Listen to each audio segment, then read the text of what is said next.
Olá, estamos começando mais uma edição do nosso programa Mais Saúde. Eu sou o Dr. Luiz Ovando, clínico e cardiologista. E hoje nós vamos conversar sobre um tema muito importante. Nós fizemos algumas entrevistas nas ruas e as pessoas pediram para que nós falássemos sobre a questão das drogas de uma maneira geral, o porquê delas. O termo técnico para isso chama-se dependência. E para a gente conversar sobre isso, eu convidei para vir até nós o Dr. José Carlos Rosa Pires de Souza. Dr. José Carlos é médico, graduado na Escola de Medicina da Universidade Federal de Mato Grosso do Sul em 1989. Ele fez residência em psiquiatria no Complexo Hospitalar do Juqueri, em São Paulo, posteriormente mestrado, doutorado e pós-doutorado. Dr. José Carlos é um indivíduo extremamente ativo do ponto de vista intelectual. Tem 23 livros publicados sobre os mais variados temas, dentre eles, se eu me lembro muito bem, um, que é sobre sono. E, recentemente, ele publicou este livro, que fala sobre psicofarmacologia. Então vocês veem que nós vamos ter uma conversa extremamente técnica, mas também simples. Além disso, o Dr. José Carlos é ensaísta. Ele escreve peças de teatro, né? E também é professor do curso de medicina da Universidade Estadual de Mato Grosso do Sul. Dr. José Carlos, muito obrigado por aceitar o nosso convite, vir até nós para conversar sobre esse tema um tanto quanto tumultuado do ponto de vista social. E para a gente começar, já vamos começar com uma provocação aqui. O que faz com que as pessoas procurem as drogas? Bom, primeiro é um prazer estar aqui com o senhor, professor. Os motivos são diversos.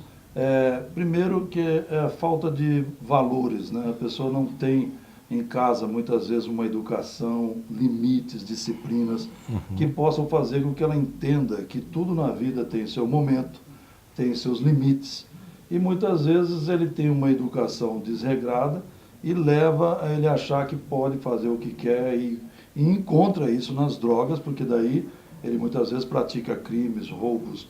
Perde a referência. Perde a referência e se engatilha para esse lado.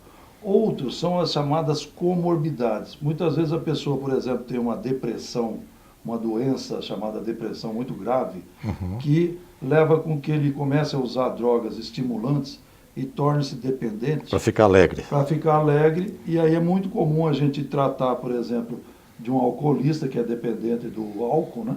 E que venha a ter, como uma doença de fundo que a gente fala, o transtorno bipolar do humor. Que é uma depressão que a pessoa tem uma fase de euforia e outra uma fase de depressão. Então, essas são as duas causas mais comuns. Outras são, por exemplo, o adolescente por curiosidade. Então, ele quer descobrir... Participar do grupo. Ser aceito em um grupo, participar do grupo, né, de colegas e acaba usando certas drogas que já no primeiro uso torna-se dependente. Como é o caso do crack. Como é o caso dos derivados de opioides, o êxtase, que é a bala que eles chamam, né? O comprimido. Então, essas são as causas mais conhecidas dos motivos que levam aos... Doutor José Carlos, essa questão da dependência. A gente sabe que droga, né? Droga é o nome genérico que a gente usa para tudo. Mas aqui, no caso específico, a gente usa droga quando causa... uma substância química limitada em termos de uso, né? Existem algumas dessas substâncias, como é o caso da maconha, que pode ser usado como remédio. Mas as pessoas têm dúvida do seguinte: o que faz essa dependência? O indivíduo começa a usar por curiosidade, porque ele sabe que melhora o humor, né? Ou porque ele não tem limites, enfim. Mas aí ele usa uma vez, duas, daqui a pouco ele está correndo atrás das drogas, ou seja, daquilo que ele usou. O que faz essa dependência do ponto de vista farmacológico lá dentro? Muito bem. No cérebro, a gente tem os chamados neurotransmissores, que são espécies de enzimas que transmitem as mensagens nervosas entre os neurônios. Então, neurotransmissores, transmissores das mensagens nervosas. Temos mais de 100 neurotransmissores já descritos, e entre eles está lá a dopamina, que é do prazer, a serotonina, que também é ligada ao humor. Então, o que acontece? Quando a pessoa usa, por exemplo, o crack, aumenta 900 vezes os níveis de dopamina no cérebro dele.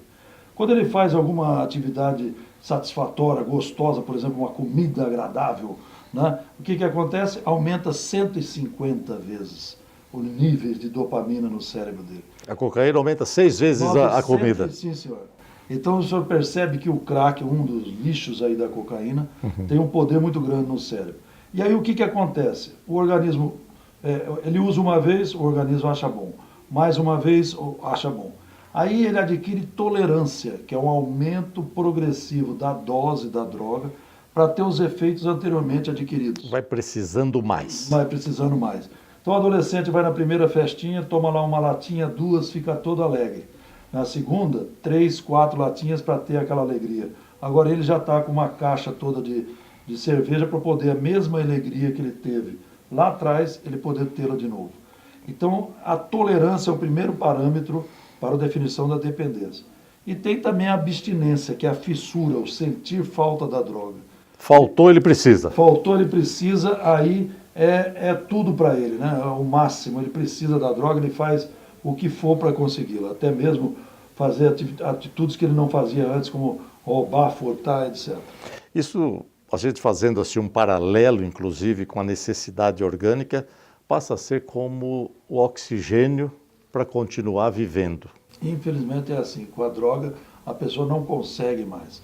E cabe ressaltar que não só a maconha, a cocaína também foi usado por Freud em algumas pesquisas, mas com fins medicinais, com os devidos cuidados. A maconha, a pasta base, a cocaína que está por aí, é uma mistura com formol, naftalina, veneno de rato e tantos outros produtos tóxicos. Muito bem. É importante isso que o Dr. José Carlos coloca, porque, de uma maneira geral, nós não entendemos o organismo assim. Isso, nas funções hormonais, de uma maneira geral, se você precisa da insulina para metabolizar a glicose, acontece que se você não usa adequadamente a musculatura para usar bem a insulina, você vai precisando cada vez mais de insulina. E no caso das drogas, como disse o Dr. José Carlos, vai precisando progressivamente e gera aquilo que se chama dependência e tolerância. Dr. José Carlos, eu gostaria de saber, e os nossos telespectadores também, os sintomas do indivíduo, assim, aquele que ele apresenta quando ele começa a usar em termos de comportamento, manifestações oculares, atitudes, inquietação. Mas o senhor não vai responder isso agora. Nós vamos para um breve intervalo e já voltamos. Não saia daí.